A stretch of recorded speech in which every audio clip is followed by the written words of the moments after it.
I am CouchScoop and welcome to one of my cheeky standalone reviews. We're looking at Invisigun.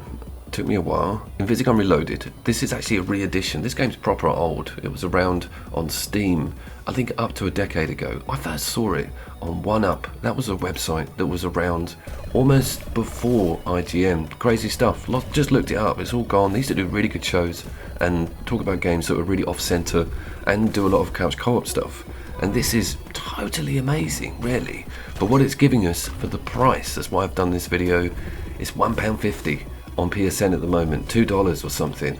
So I think you'll probably snap this up after having a look at some of its really cool ideas, which it's got a ton of. We're looking at the character roster, very interesting art on all of them, and this is the thing about this game. This is like a fighter. They have all got their particular specials that are crazy different. There's like drones, there's disappearing, reappearing, teleporting, jumping is considered a special in this game. The depth on the character abilities, I think, is where this game is shining.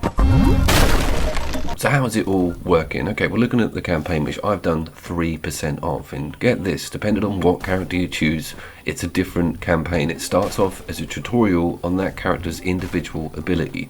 This guy's got like an area blast, so it's teaching me how to reach targets behind blocks, but if you choose someone else, it might be a jump tutorial. So that's super cool that we've got loads of single player content here, as much as you want to have against each character. Now, how are the mechanics working?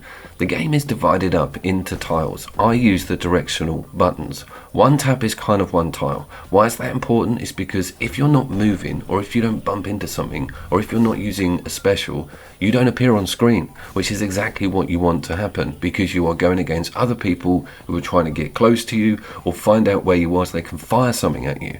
So it's genius. If you bump into something, it will turn a particular color, giving away where you are to the opposition or revealing to you where you actually are, because you never know where you really are unless you walk into an element. There's tall grass, puddles of water. Things get really interesting on that front.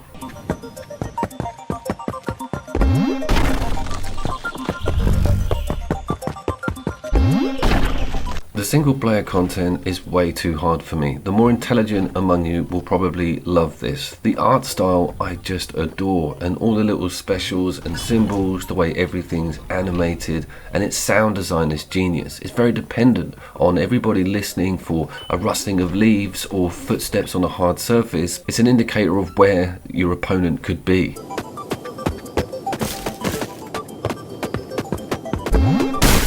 All of this footage is with a PSN account that doesn't have paid access, just your standard, normal, non-plus account.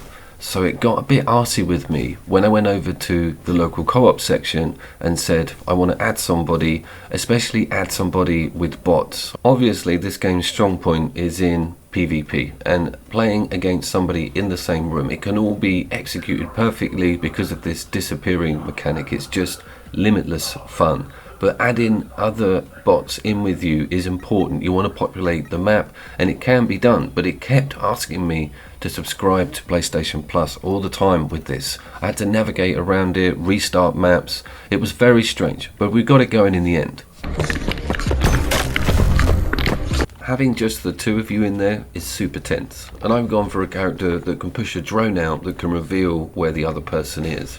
It's cat and mouse. It's also extremely stealthy, but you can go balls to wall, just fire all the time, don't worry about hiding up. But it's just so genius when you realize the other person just doesn't have a clue where you are. It's spectacular. Shardon can be delivered.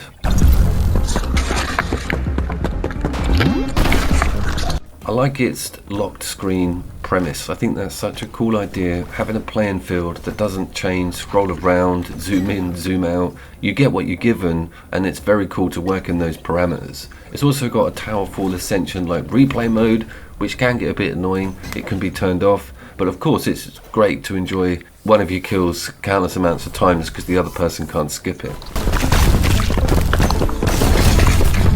Okay, now comes the super cool stuff, which is adding in the bots, teaming up with your partner, or just going on a survivor and trying to just kill everyone. When there's 4 people in these little maps, kind of every area could be a potential danger.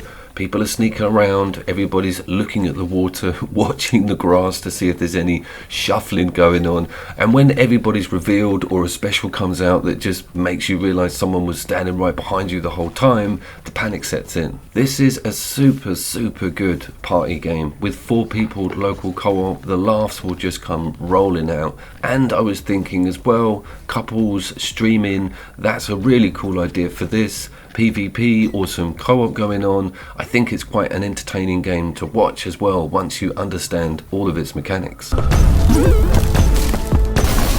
It very much delivers on map and map variety and objects and structures being quite integral to how that game can pan out. This particular map has a really nice bit of untouched snow in the middle where little footsteps appear.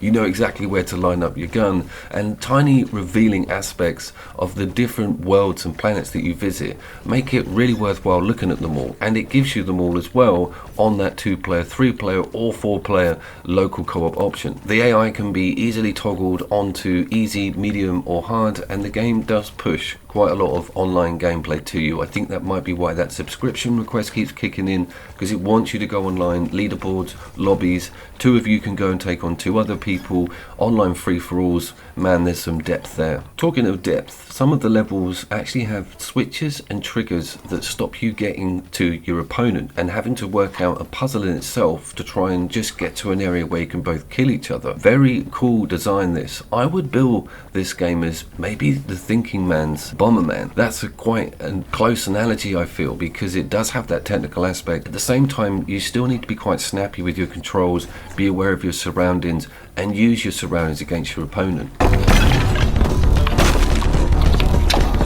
Once you start getting into that meta game and start having big tete-a-tetes with characters that you're familiar with, there will need to be a discussion about who chooses who. There are some really good synergies, but there are some characters who are blatantly OP, I feel. I'm not going to spoiler it, but you can get very comfortable with certain movesets, and when it comes to having to change that around, choose someone else, or even someone choosing your character, or even having the same characters going at each other. There's so many variables here. This could be the best £1.50 PvP game you ever buy. Just lastly, I didn't go into as many as I'd like to, but I did test out some of the other modes that aren't Survivor, which is like free-for-all. I did go for like a King of the Hill aspect, which is getting your character within that square in the middle for a set amount of time. Very fun, trying to jostle for dominance within the small map. Changing those game modes around too much did start upsetting the apple cart with that PSN access request. So there is something else. There is a playlist of all my standalone couch co-op and split screen reviews from the last couple of years. I have also made a list of 26 local co-op PvP games. Link in description, annotations, and remember,